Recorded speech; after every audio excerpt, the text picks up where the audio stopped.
Hey guys, welcome back to another video. आप देख रहे हैं लॉ एंड फैक्ट्स। आज के वीडियो में हम लोग डिस्कस करने वाले हैं landmark judgment Regina versus Govinda, जिसको हम शॉर्टकट में बोलते हैं रेज वर्सेस गोविंदा। तो यह मामला रेजिना बनाम गोविंदा यानी कि रेजिना वर्सेस गोविंदा भारतीय कानूनी इतिहास में एक महत्वपूर्ण मामला है, जो स्वयं रक्षा यानी कि सेल्फ डिफेंस और निजी रक्षा यानी कि राइट टू प्राइवेट डिफेंस के सिद्धांतों से संबंधित है।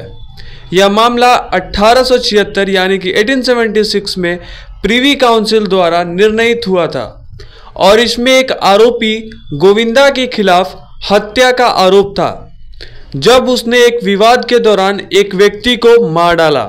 आइए जानते हैं रेजिना वर्सेस गोविंदा केस का तथ्य यानी कि केस का फैक्ट्स क्या है। आइए जानते हैं गोविंदा की लड़ाई यानी कि क्या लड़ाई थी, क्या मामला था। तो गोविंदा जो कि आरोपी था, एक मृत व्यक्ति यानी कि जिसका मौत गया था, उसका नाम था छोटे नामक व्यक्ति का यहाँ मौत हुआ था।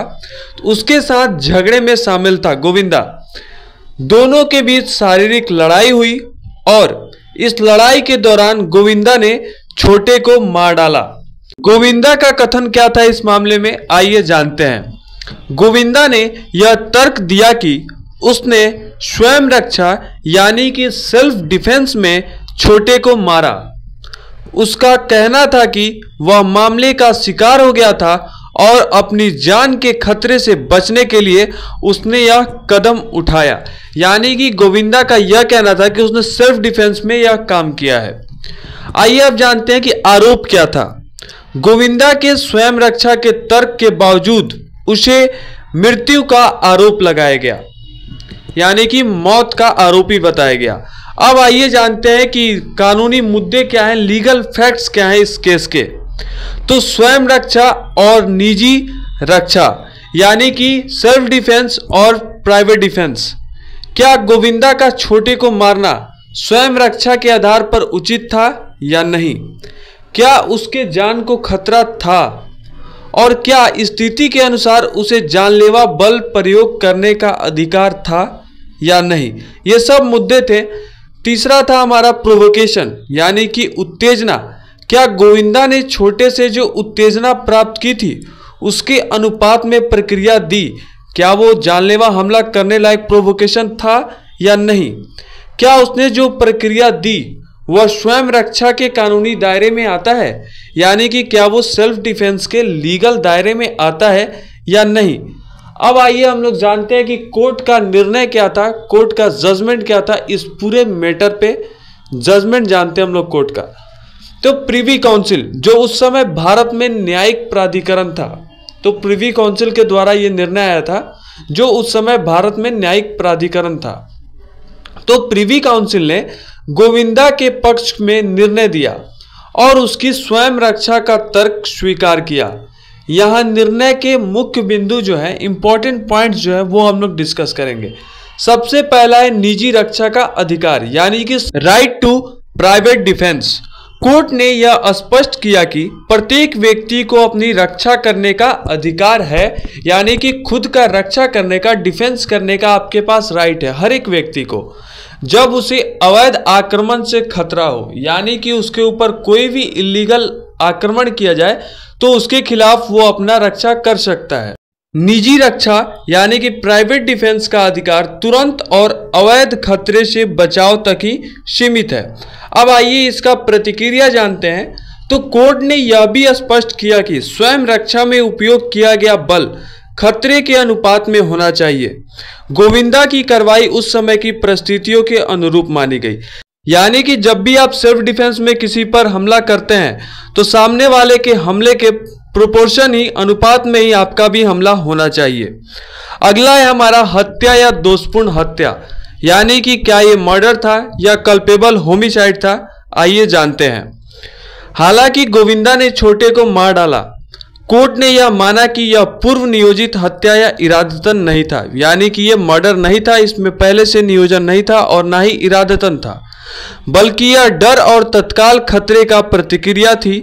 जिसके परिणाम स्वरूप उसे दोषपूर्ण हत्या यानी कि कल्पेबल होमिसाइड के लिए दोषी ठहराया गया, न कि हत्या यानी कि मर्डर के लिए दोषी न ठहराते हुए उसे कल्पेबल होमिसाइड दोषपूर्ण हत्या के लिए आरोपी ठहराया गया, क्योंकि वो इरादतन नहीं था और ना ही नियोजन किया हुआ था।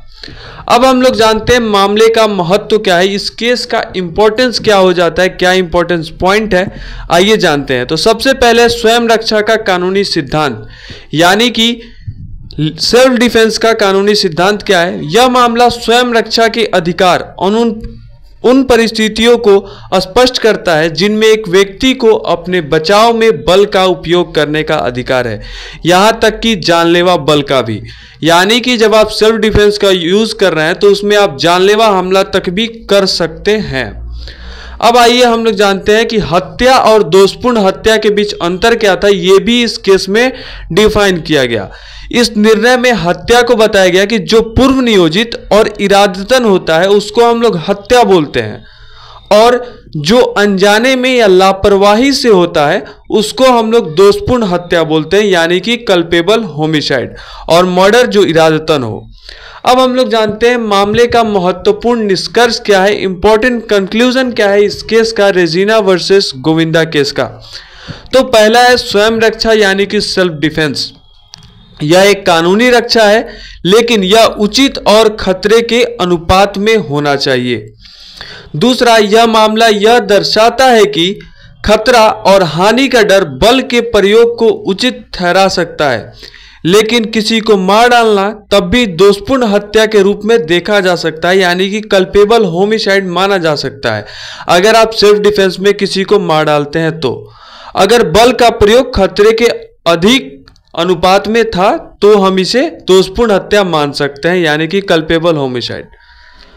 न्यायिक दृष्टिकोण, तो इस केस का न्यायिक दृष्टिकोण क्या है।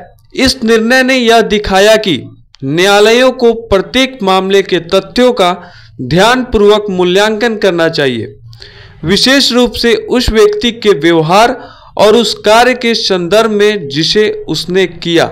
इससे पता चलता है कि सेल्फ डिफेंस और उसके अटैक का रेशियो क्या था, अनुपात क्या था। अब हम लोग पहुंचते हैं इस पूरे वीडियो के निष्कर्ष पे यानी कि रिजल्ट क्या है, इस पूरे कंक्लूजन को निकालते हैं इस वीडियो का। तो रेजिना वर्सेस गोविंदा, यह मामला भारतीय कानूनी प्रणाली में स्वयं रक्षा के सिद्धांत और अपराधी जिम्मेदारी के बीच की सीमाओं को स्पष्ट करने के लिए महत्वपूर्ण था। यह भारतीय कानून में स्वयं रक्षा यानी कि सेल्फ डिफेंस और राइट टू प्राइवेट डिफेंस के अधिकार को समझने के लिए एक इंपॉर्टेंट केस बन जाता है।